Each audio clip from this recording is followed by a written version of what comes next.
क्या हाल चाल है बाबू लोग? बढ़िया है। अच्छा, पिछले क्लास में हम लोग क्या पढ़ रहे थे?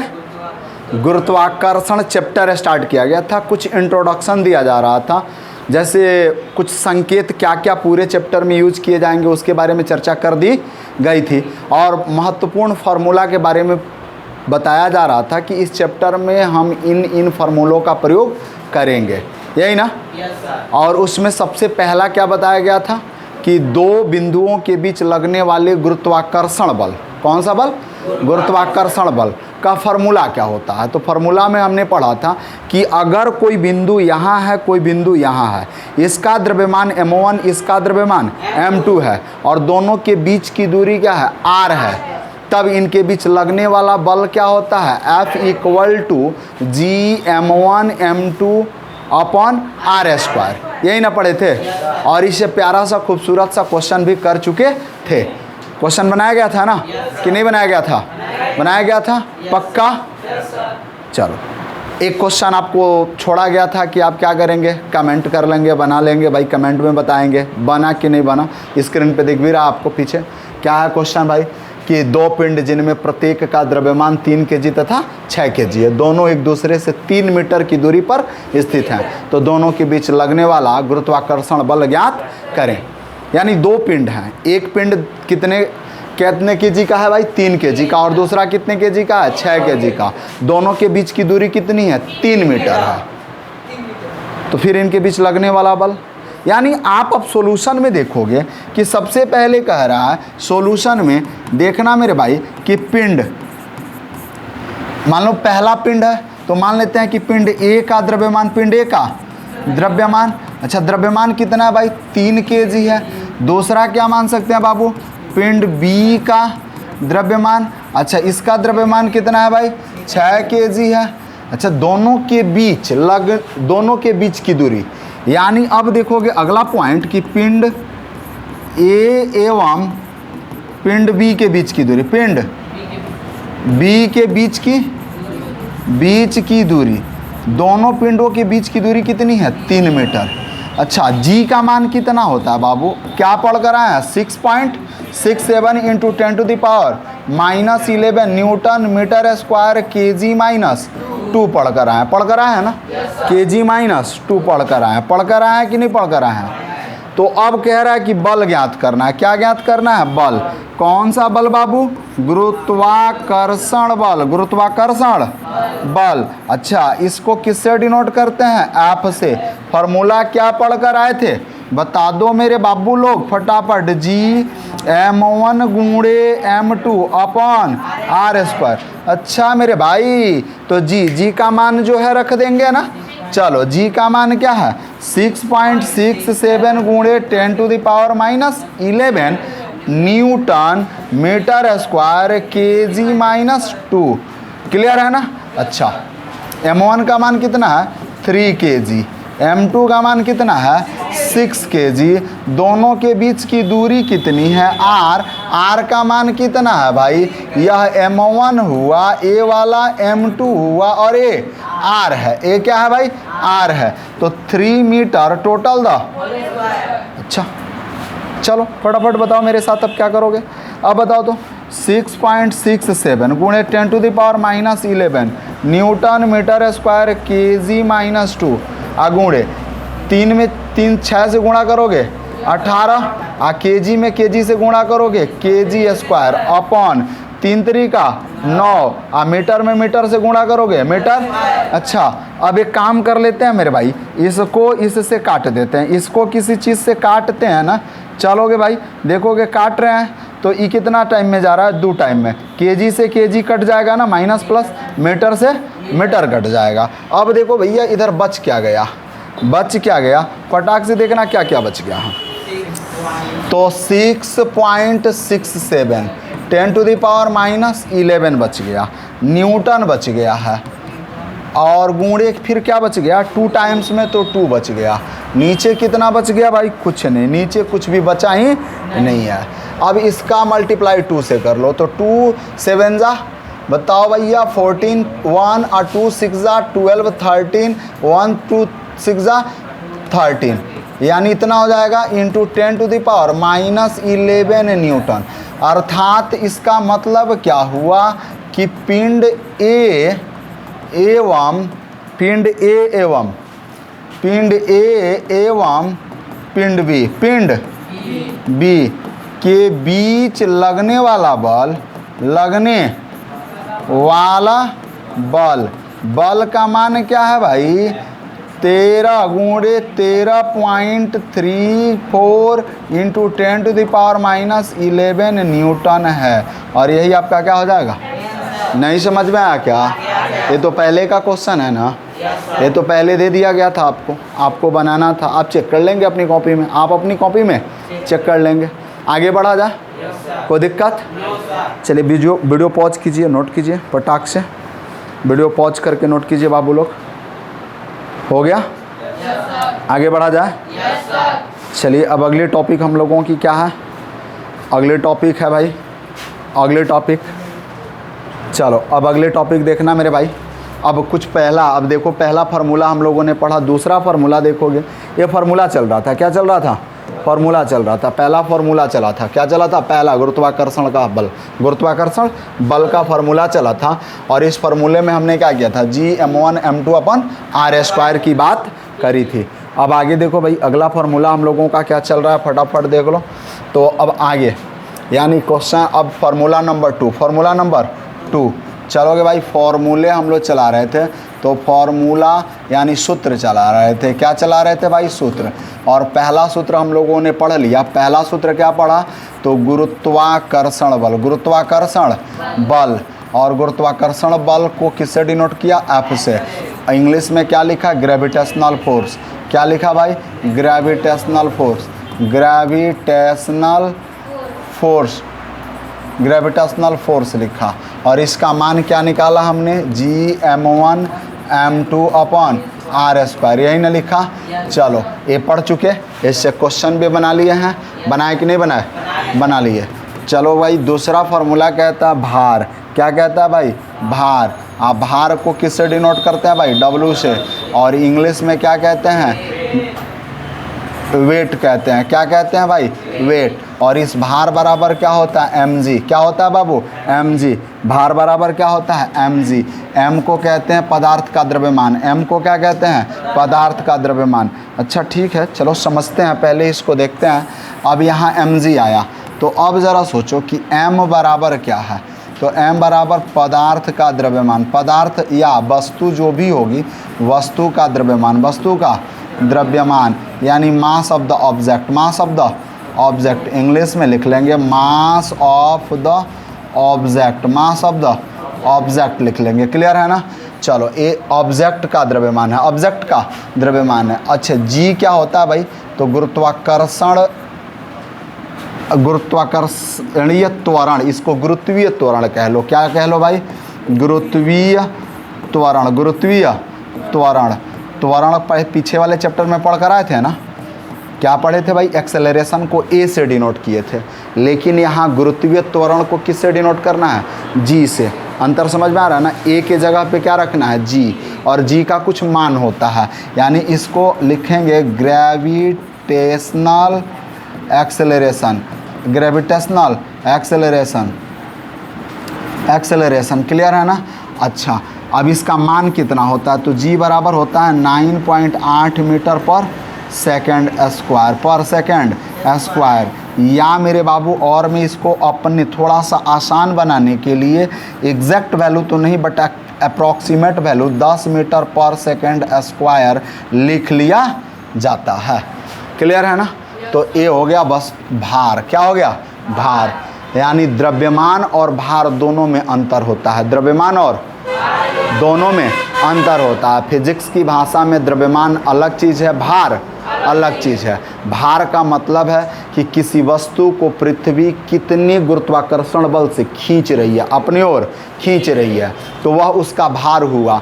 लेकिन द्रव्यमान का मतलब हुआ कि किसी वस्तु में पदार्थ की मात्रा, किसी वस्तु में पदार्थ की मात्रा उसका भार कहलाती है, उसका भार कहलाती है। क्लियर है कि नहीं क्लियर है? इतनी बात समझ में आ रही है? कोई दिक्कत? चलो तो अब मैं डिनोट कर देता हूँ भार क्या है और द्रव्यमान क्या है। मैं बता भी देता हूँ, आपको कोई तकलीफ नहीं होगी। चलोगे भाई, पहला पॉइंट बना लोगे क्या? भार। भार को इंग्लिश में क्या कहते हैं? WEIGHT। और वेट क्या है? तो सबसे पहले इसका डेफिनेशन लिखेंगे, वेट का डेफिनेशन। किसका डेफिनेशन लिखेंगे भाई?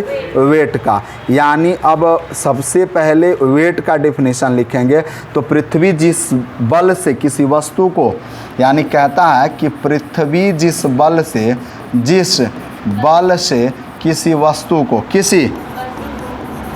किसी वस्तु को अपने केंद्र की ओर खींचती है, अपने केंद्र की ओर खींचती है। यानी देखो थोड़ा सा अच्छा से लिखो, सजा के लिखो। केंद्र की ओर खींचती है, केंद्र की ओर खींचती है। क्लियर है ना? खींचती है, केंद्र की ओर खींचती है ना भाई? कहाँ खींचती है? केंद्र की ओर खींचती है। उसे उसका भार कहते हैं, उस वस्तु का भार कहते हैं, उस वस्तु का भार कहते हैं, भार कहते हैं। समझो मेरे भाई, हमने क्या बताया भार के लिए? कि पृथ्वी जिस बल से किसी वस्तु को अपनी ओर खींचेगी, उस बल को क्या कहेंगे? भार कहेंगे, उस वस्तु का भार कहेंगे। लेकिन अब प्रश्न उठता है कि द्रव्यमान क्या है? वो मास्टर जी द्रव्यमान बता दो क्या होता है, क्योंकि आपने कंफ्यूजन क्रिएट करी भार और द्रव्यमान में। हम तो दोनों एक ही जानते थे, लेकिन फिजिक्स कहता है कि भार अलग है और द्रव्यमान अलग है। क्लियर? तो अब मास्टर जी से तूने बबुआ प्रश्न करा, क्या प्रश्न किया? कि भार द्रव्यमान क्या है? तो द्रव्यमान को इंग्लिश में क्या कहते हैं भाई? मास कहते हैं। क्या कहते हैं? मास। अब द्रव्यमान क्या है? तो आप क्या बताओगे भाई? जल्दी से बताओ कि द्रव्यमान क्या है? तो किसी वस्तु में पदार्थ का जितना परिमाण होता है, किसी वस्तु में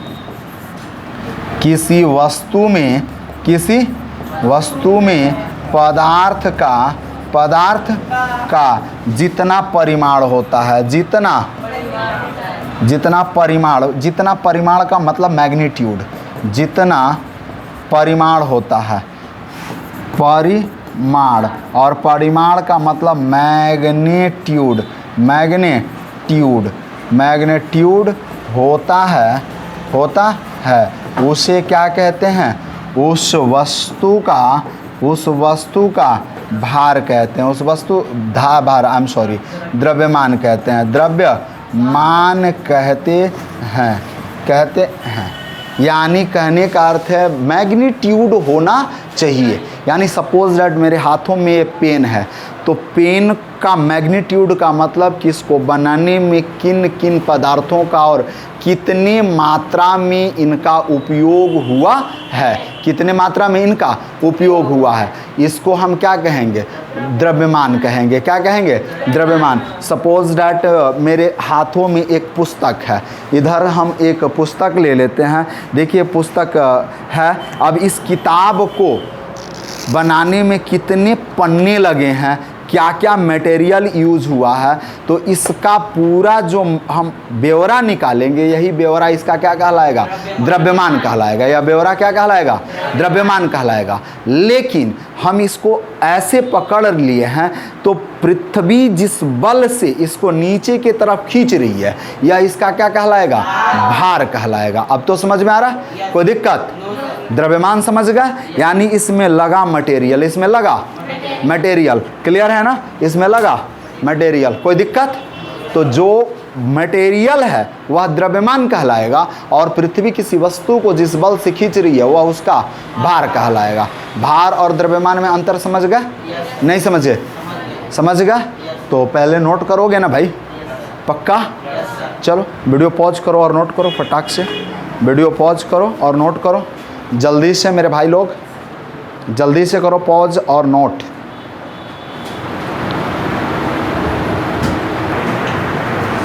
चलो बाबू लोग, हो गया? आगे बढ़े। अब हमें क्या पढ़ना है? गुरुत्वीय त्वरण। क्या पढ़ना है? गुरुत्वीय त्वरण। क्या पढ़ना है भाई? गुरुत्वीय त्वरण। तो चलो फटाफट हम लोग आगे बढ़ें। अब तीसरा नंबर फार्मूला देखें। ये कितना नंबर था? 2 नंबर। थर्ड नंबर फार्मूला क्या है भाई? चलो फटाफट थर्ड नंबर फार्मूला बता दीजिए। थर्ड नंबर फार्मूला बता दीजिए भाई। थर्ड नंबर फार्मूला क्या है? तो तीसरा नंबर फार्मूला हमें जानना है गुरुत्वीय त्वरण। क्या जानना है? गुरुत्वीय त्वरण। अच्छा, ग्रेविटेशनल एक्सेलरेशन क्या कहेंगे भाई? Gravitational acceleration, ACCELERATION। अच्छा, इसको किससे डिनोट करते हो भाई? स्मॉल जी से। स्मॉल जी से। इसका मान क्या होता है? तो सबसे पहले अगर मैं लिख दूं इसका मान कि जी, इसका मान क्या होगा भाई? जी और ME upon RE total the whole square. अगर यह मैंने लिखा तो इसका मतलब क्या है कि यह जो गुरुत्वीय त्वरण का मान निकला है, जी का जो मान निकला है, ये कहाँ निकला है भाई? पृथ्वी सतह पर। कहाँ निकला है? पृथ्वी सतह पर इस गुरुत्वीय त्वरण का मान होता है on the earth surface. English में क्या लिखोगे भाई? On the earth surface. On the earth surface. Earth surface. इतनी बात समझ में आ रही है? चलो, यानी इसका मतलब कि आपने यहाँ देखा जी, तो इसको गुरुत्वाकर्षणीय नियतांक कहते हैं। कहते हैं ना? गुरुत्वाकर्षणीय नियतांक, कर्षणीय नियतांक कहते हैं। ग्रेविटेशनल कांस्टेंट, ग्रेविटेशनल कांस्टेंट कहते हैं। कांस्टेंट। अच्छा, ME कह रहा है, तो ME का मतलब क्या है? Mass of the earth. Mass of the earth यानी पृथ्वी का द्रव्यमान। पृथ्वी का द्रव्यमान। अच्छा, एक पहले दिन जब हम पढ़ा रहे थे तो उस समय पृथ्वी का द्रव्यमान बताए थे ना? कितना होता है भाई? पृथ्वी का द्रव्यमान आपको बताया गया था। आप देखेंगे यहाँ पृथ्वी का द्रव्यमान लिखवाया गया था। क्या लिखवाया गया था? 5.98 इंटू 10 के पावर 24 बताया गया था ना? पृथ्वी का द्रव्यमान बताया गया था कि नहीं बताया गया था? बताया गया था। अब चलो, तो ये पृथ्वी का द्रव्यमान आप अगर लिखना चाहें तो लिख सकते हैं 5.98 into 10 to the power 24 kg। 24 kg ये पृथ्वी का द्रव्यमान है। और RE जो है, RE इसको कहते हैं radius of the earth. Radius of the earth कहते हैं। क्लियर है ना? यानी इसको हिंदी में क्या कहेंगे? तो पृथ्वी की त्रिज्या। पृथ्वी की त्रिज्या। अब बाबू मेरे, पृथ्वी की त्रिज्या कुछ बताई गई थी। क्या बताया गया था? पीछे देख लो भैया, वीडियो में से लिखे हो ना? अगर नहीं लिखे हो तो बताओ, लिखे हो तो भी बताओ, हम रिवाइज करवा देते हैं। पृथ्वी की त्रिज्या कितनी बताई गई? 6.42 into 10 to the power 6 metre. 6.42 into 6.42 into 10 to the power 6 metre ये पृथ्वी की त्रिज्या बताई गई। यानी ये जो पहला आपने मान निकाला, ये कहाँ निकाला? पृथ्वी के सतह पर निकाला। पृथ्वी के सतह पर। याद रहेगा ना? बिल्कुल। चलो, दूसरा वही अगर हम काम करें, क्या यह जी का मान पृथ्वी सतह पर इतना है तो चांद की सतह पर कुछ अलग हो सकता है? हो सकता है कि नहीं हो सकता? क्योंकि जी का मान, गुरुत्वीय त्वरण का मान स्थानानुसार बदलता है। स्थान बदलता है तो इसका मान बदल जाता है। तो अब देखें फिर कि अगर हम देखें भैया मेरे, बाबू मेरे, राजा मेरे, गुरुत्वीय त्वरण, गुरुत्वीय, देखिएगा मेरे बाबू, गुरुत्वीय त्वरण। और गुरुत्वीय त्वरण को किससे डिनोट करेंगे भाई? जी से। इंग्लिश में तो वही लिख लेंगे ना, ग्रेविटेशनल एक्सेलरेशन।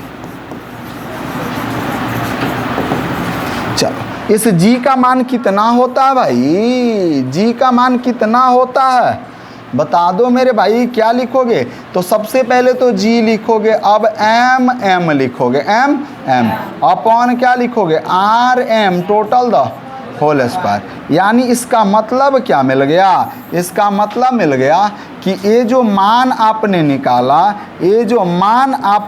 निकाला, इस मान में सबसे बड़ा चीज क्या है? तो एम है। एम इसको क्या कहते हैं भाई? Mass of the MOON, moon, यानी चंद्रमा का द्रव्यमान। किसका द्रव्यमान भाई? चंद्रमा का द्रव्यमान। उसके बाद RM को क्या कहेंगे? रेडियस ऑफ द मून, यानी इसको क्या लिखेंगे? चंद्रमा की त्रिज्या लिखेंगे। क्लियर है ना? और यह मान निकाले कहाँ हैं हम? किसकी सतह पर निकाले हैं? चांद की सतह पर निकाले हैं ना। किसकी सतह पर निकाले हैं? चांद की सतह पर। तो यह मान क्या है भाई? चांद सतह पर, चंद्रमा की सतह पर, चंद्रमा की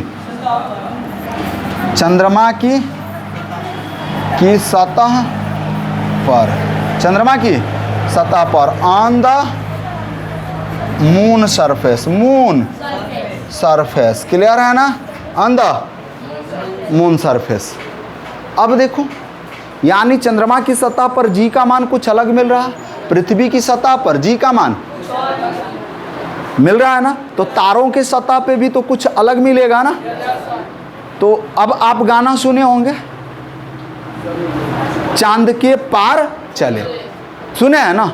तो उसमें गायकार कर क्या रहा है? चांद के सतह पे तो जी का मान निकाल लिया है, अब उसके चारों तरफ पार जाना चाहता है, उस सतह के पार जाकर किसका मान निकालना चाहता है? जी का मान। उसी से इम्प्रेस होकर फिर एक गायकार महोदय ने तारों के शहर में जी का मान निकालने गए, तारों के शहर में जी का मान निकालने गए। अब तो समझ में आ रहा है? आप भी कहीं जाना, ठीक? तो आगे बढ़ा जाए, तापी से नोट करेंगे, कोई दिक्कत? तो कहाँ निकालेंगे आप जी का मान? चंद्रमा निकल चुका है भाई, चांद के पार भी निकल चुका है, तारों के शहर में भी निकल चुका है। हाँ क्या? कहाँ पे? अब किसी के धड़कन में निकालिएगा जी का मान, किसी के दिलों पे निकालिएगा जी का मान। क्लियर है? चलो आगे बढ़ते हैं। चल भाई, इसको नोट कर ले, फटाक से नोट कर ले मेरे भाई। हो गया? चलो आगे बढ़े हम लोग। चल भैया, अब आगे बढ़ते हैं। तो अब देखना, ये हो गया फार्मूला नंबर कितना? अब चौथा पढ़े ना, फार्मूला नंबर 4। ये 3 में कितने पॉइंट हो गए थे भैया? ए नंबर और बी नंबर। अब हम चौथा फार्मूला क्या है मेरे भाई? Formula number 4। अच्छा, अब कहता है भाई कि भार निकालना है। क्या निकालना है? भार। और भार कहाँ निकालना है? चांद की सतह पर, चांद की सतह पर। बड़ी तकलीफ हो रही थी। अभी गाना आपको जो बताए थे, उस गाना में गायकार महोदय चलो चांद के पार चले, अब एक्ट्रेस महोदय से चला नहीं जा रहा है तो गोद में उठा रहे हैं और चांद के पार जा रहे हैं। तो फिर वहाँ उनको भार में कुछ कमी दिख रही है और वो सोच रहे कि पृथ्वी पर तो ससुरी बड़ी भारी थी और यहाँ तो बड़ी हल्की नजर आ रही है। समझ में आ रहा है? तो चंद्रमा पर भार घट गया और पृथ्वी पर भार अधिक है। क्लियर है? गाने में पता चल जा रहा है, गाने में पता चल जा रहा है। तो चांद की सतह पर भार निकालना है, चांद की सतह पर आपको भार निकालना है, चांद की। तो देखो थोड़ा सा चांद द कर लेते हैं। चांद की सतह पर भार निकालना है तो इसको क्या लिखेंगे भैया? Weight on the moon surface. Moon surface किससे डिनोट करेंगे? WM से। W और WM का मान क्या होगा? 1/6 WE। W इसका मतलब WE का मतलब क्या है? पृथ्वी की सतह पर भार, सतह पर भार, पृथ्वी की सतह पर, यानी weight on the earth surface, weight on the earth surface. नहीं समझे? यानी इसका मतलब कि गाने में एक्टर महोदय एक्ट्रेस को अपने गोद में उठाए हैं। अगर ससुरी पृथ्वी पर 60 kg की थी तो वहां कितने kg की हो गई है? 1/6 10 kg की हो गई। कितनी kg की? 10 kg की। समझ में आ रहा है ना? यानी यहाँ 60 kg की थी, उठाए थे तो 60 kg। पहले तो कांक पात करके उठाए थे, लेकिन चांद के पार जाना था तो चांद के सतह पर उसको अपने गोद में उठाए तो सीधा उसका वजन घट गया ना मेरे भाई। तो वहाँ कितने kg की हो गई? वाह, अब तो वहाँ छोटी सी बच्ची बन गई। जैसन सोचले रहनी वैसन धनिया मोर बाड़े हो। अरे वाह, क्या कहे हैं? सांवर ना गोर बाड़े हो। चलिए तो अब आगे बढ़े हम लोग। तो यानी इसका मतलब क्या हुआ कि अब हम बात देखें, हमको मिला क्या भैया कि अगर चांद की सतह पर वेट निकालना है तो पृथ्वी की सतह के वेट में कितना से भाग देना है? 6 से। समझ गया? गाने में एक्ट्रेस का भार कितना है? पृथ्वी की सतह पर 60 kg है तो चांद की सतह पर उसका भार कितना होगा? 10 kg होगा। नहीं समझे? समझ गया? तो अब देख भैया, क्वेश्चन कर लो, प्यारा सा खूबसूरत से क्वेश्चन कर लो। क्वेश्चन कि यदि पृथ्वी पर किसी वस्तु का भार 90 kg है, 90 kg है। 90 kg किस एक्ट्रेस का भार हो सकता है? अमरपालिया का?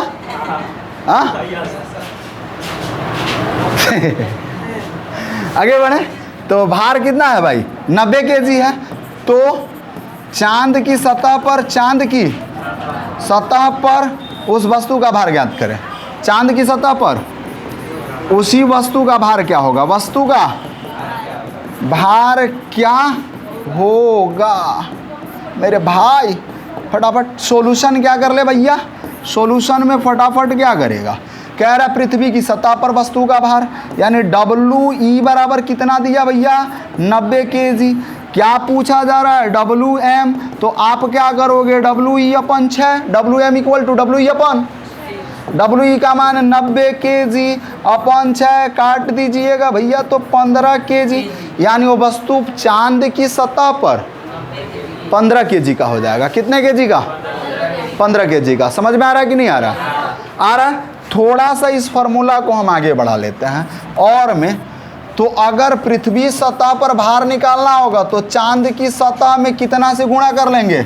6 से। कितना से गुणा कर लेंगे? समझ में आया नहीं आया? आ गया? पक्का? कोई दिक्कत? नोट करोगे? पक्का नोट करोगे ना? चलो वीडियो पॉज कर लो, नोट कर लो भाई। हो गया? आगे बढ़ा जाए? इतना समझ में आया बालक? चलो नोट कर लो भैया लोग, जल्दी से बबुआ लोग नोट कर लो। चलो नोट हो गया। अब आगे बढ़ते हैं मेरे भाई, आगे बढ़ते हैं। तो अब क्या मिलेगा हमको? बता दो जल्दी से। Formula number 5, formula number 5, formula number 5। अब 5 फार्मूला नंबर पढ़ना है हमको। अच्छा नोट नहीं किया? हो गया? चलो नोट कर लो। हो गया है? चलो अब फार्मूला नंबर 5 देख लो। चलो भाई फार्मूला नंबर 5। इधर क्या देखा आपने? 4 देखा। 4 के बाद 5 नंबर फार्मूला देख लो भाई। 5 नंबर अगर फार्मूला कहता है, हमारे NCERT बाबा दे रखे हैं कि P equal to F/A, P equal to F/A, P equal to F/A। अब मन में प्रश्न उठता है कि वो मास्टर जी P क्या है और F क्या है? बता दो मास्टर जी। तो P को कहते हैं भैया P बराबर प्रेशर, P बराबर प्रेशर, यानी प्रेशर को क्या कहोगे? दाब। F को क्या कहोगे भाई? बल, प्रणोद कह लोगे, प्रणोद, प्रणोद, प्रणोद को थ्रस्ट कहोगे, THRUST,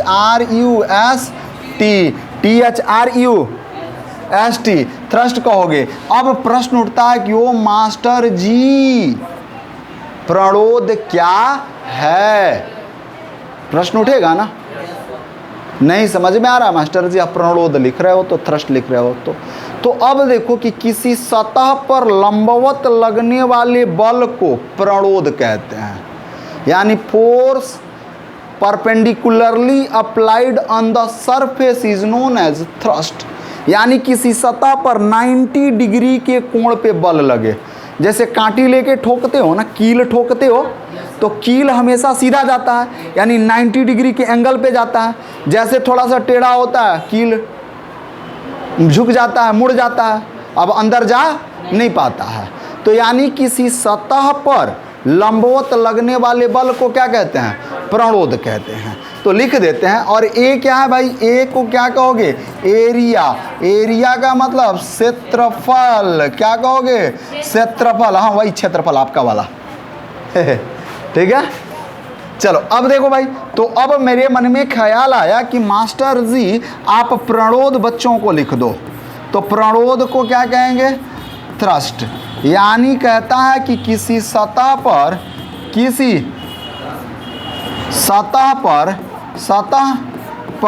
लंबवत लगने वाले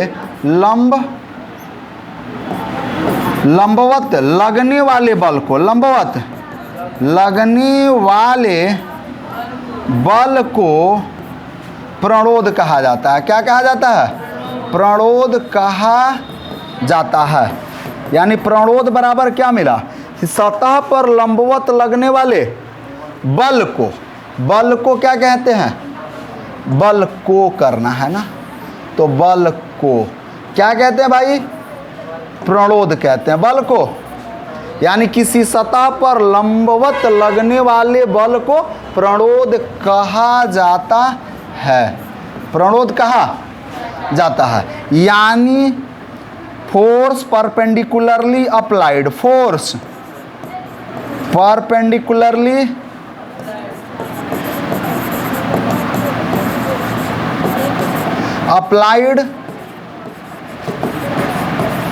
applied on the surface, on the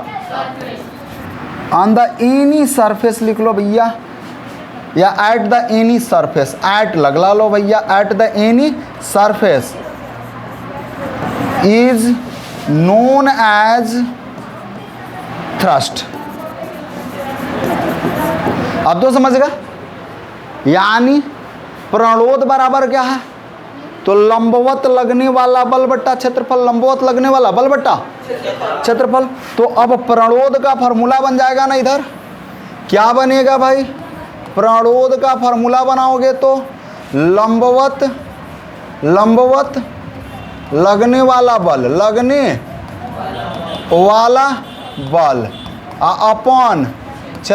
upon क्षेत्रफल। यानी perpendicular force upon area, perpendicular force upon area, प्रणोद equal to perpendicular force upon. Oh my god, ये आ क्यों नहीं रहा भाई?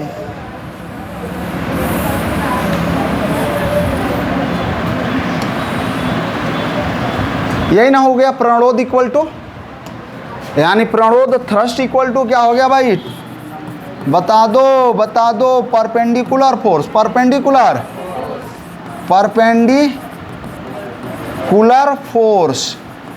Upon area. क्लियर है ना? याद रहेगा? नहीं याद रहेगा? याद रहेगा ना? अब अगला हम लोगों को क्या फॉर्मूला पढ़ना है? 6 नंबर, जल्दी बता दो, जल्दी से। 6 नंबर इसी में लिख देते हैं, फॉर्मूला नंबर 6 याद रखिएगा, फॉर्मूला नंबर 6। अच्छा, 1 kg भार बराबर क्या होता है? 1 kg भार बराबर क्या होता है? 9.8 न्यूटन, 9.8 न्यूटन। या और में इसी को क्या लिख सकते हो भैया? 10 न्यूटन लिख सकते हो, 10। या और में कि 1 किलोग्राम भार, 1 किलोग्राम भार इक्वल टू 9.8 न्यूटन, 9.8। यानी 1 kilogram weight equal to 9.8 newton. Clear है? कोई दिक्कत? पढ़े हो? कोई दिक्कत? इतनी बातें समझ में आई? तो चलो फार्मूला 5 और 6 को नोट करो, उसके बाद आगे बढ़ते हैं। उसके बाद आगे बढ़ते हैं, जल्दी से देख लो भैया। फार्मूला 5 और 6 हो गया। चलो अब आगे बढ़े ना हम। अब देखो, अब कुछ इस पूरे चैप्टर में गति के समीकरण जो पीछे पढ़कर आए थे, क्या पढ़कर आए थे? यानी u बराबर v बराबर u प्लस AT पढ़े थे। तो a के जगह पे क्या लगाना है? g लगाना है। h के जगह पे क्या लगाना है? r लगाना है। h के जगह पे यानी s के जगह पे h लगाओ या r लगाओ। तो थोड़ा सा चेंजिंग करेंगे गति के समीकरण में, और बाकी जो फार्मूला में गति के समीकरण का उपयोग होगा यहाँ लगा के फार्मूला बनाएंगे। क्लियर है? तो आज सिर्फ इतना ही रहने देते हैं, आज के क्लास में सिर्फ इतना ही रहने देते हैं। अगले क्लास में हम लोग गुरुत्वाकर्षण का सार्वत्रिक नियम पढ़ेंगे और अपना खूबसूरत सा चैप्टर स्टार्ट कर लेंगे। क्लियर है? कोई दिक्कत? तो आज के लिए सिर्फ इतना ही। हंसते रहिए, मुस्कुराते रहिए और यहीं PCM क्लासेज में पढ़ने आते रहिए। जय हिंद, जय भारत।